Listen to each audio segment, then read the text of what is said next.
Your direct consumer brand is struggling, and I know why. There are four phases that we typically see with most direct consumer brands, and I've worked with hundreds at this point in time, so I've seen it across the board in every single one of these phases, and each phase getting to the next one poses its own sets of hurdles and challenges that you really have to overcome.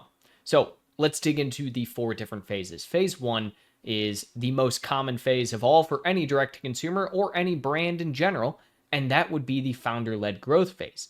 Now, founder led growth is pretty much exactly as it sounds. You're going to be a founder, maybe one or two employees, very, very small, lean team. You're doing somewhere between $0 and $50,000 a month in revenue, and you pretty much wear every hat there is in the company. You are wearing the hat for sales, you are wearing the hat for marketing, you are wearing the hat for vision and innovator, you are wearing every single hat there is because there is nobody else. This is the most common phase. This is the phase that most people get stuck on because they don't know how to build past this phase, typically speaking. And especially once you get into the secondary phase when it comes to a direct consumer brand, that is where most people fail because they are afraid to start to let go of certain areas of the business. So, what is phase two? Phase two is what I like to refer to as the paid media phase. And the reason I refer to it as the paid media phase is that typically speaking, when brands start to grow a bit more, we're looking somewhere between $50,000 and $250,000 a month in revenue. This is the area where they're afraid to let go the most. They're afraid to bring someone in specific to manage it. They're afraid to get expertise and advice because they think, oh, I'm the only one who knows my product and knows my customers well enough to be able to do the advertising for it, which is just simply not true. So this is where I see many direct-to-consumer brands fail to continue scaling up because they just feel like they can't trust anyone to actually do it. This is actually where I also think that, an agency such as ours excels the most, simply because we have seen so many different brands in so many different categories that we have such a wide breadth of just expertise across the board, no matter the product subset. And so that allows us to go into something like Google Ads or meta advertising and truly understand the audience and customer segmentation that we have to be going after to continue leveling up that brand. For founders and owners of direct-to-consumer brands that can go into the paid media phase and truly just give the reins to someone else, knowing that they are not a paid media expert, they are a brand expert on their own products, then that is when I can see that people can truly move on to phase three. And phase three, I think, is truly going after just optimizations in general. And that is because it is our conversion rate optimization and lifetime value of customer phase. What do I mean by this?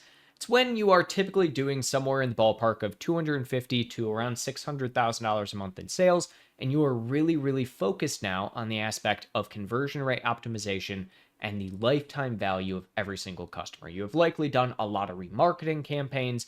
You have likely come out with new products. You're probably not just a one-stop shop for, a single product at this point in time, but you are in the phase where you are trying to get the most amount of profit, the most amount of money possible from every single sale. You've invested a lot of money into your growth, and now you want to see as much of that money return to you as possible. So what do you focus on? Well, you should be focused on your landing pages, converting people automatically from that. You should be focused on things such as your ROAS, making sure that you're actually retargeting all of these people that are coming to your website. These are the areas where I see people start to fail because they think, oh, once I'm a really big brand, people are going to want to come around and just buy me because they like my product.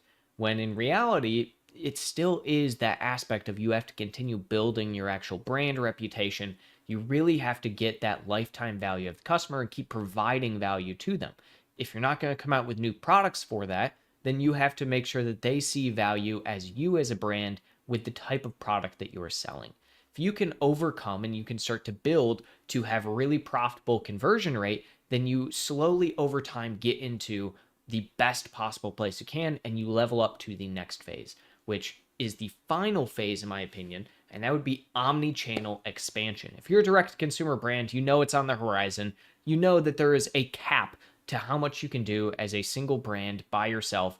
And so you're typically going to start looking into different areas. After you're about 750K a month in revenue, and you're going to be thinking to yourself, how do we increase sales when we're only increasing 5, 10, 15%? We're very profit driven right now, and so we're trying to invest as much or as little as possible into any more advertising than we're doing. People know our brand name. We get a lot of organic sales and search. So what do you do next? You expand outside of just direct to consumer. You start looking at Amazon. You start looking at Target. You start looking at Walmart. All of these different marketplaces that if you haven't tapped it yet, now is definitely the time to. This is the perfect time to really look at that expansion to capitalize on the audiences that they already have. You have already tapped your entire audience group. You're doing remarketing campaigns. You're going after all of these different customers, and you consistently have a very high lifetime value for your customers on your direct to consumer. So you move over to something like Amazon, where it already has a customer base built into the platform. All you have to do is to tap into it, and you need to start doing it. That is where I typically see the path of the 4 phases for direct to consumer brands. Now, there is a secret 5th phase, and that secret 5th phase is turning into a household name, retail stores, and being all over the globe. That is the secret 5th phase that not many people get to end up going towards, but you can definitely move towards if you are going through each of these phases, trying to do it. Now, the question being, when should you truly give over the reins in each capacity? Well, there are some people who give over the reins immediately. They know that they can build a great product, but they don't know branding, they don't know advertising. So they say, hey, I'm going to hire someone, I'm going to hire an agency and do it for me. Other people, they would do it around the paid media phase. Other people, they really need that conversion rate. The true answer, there's no better time than the present to bring in expertise, advice when you are looking at expanding your direct consumer brand.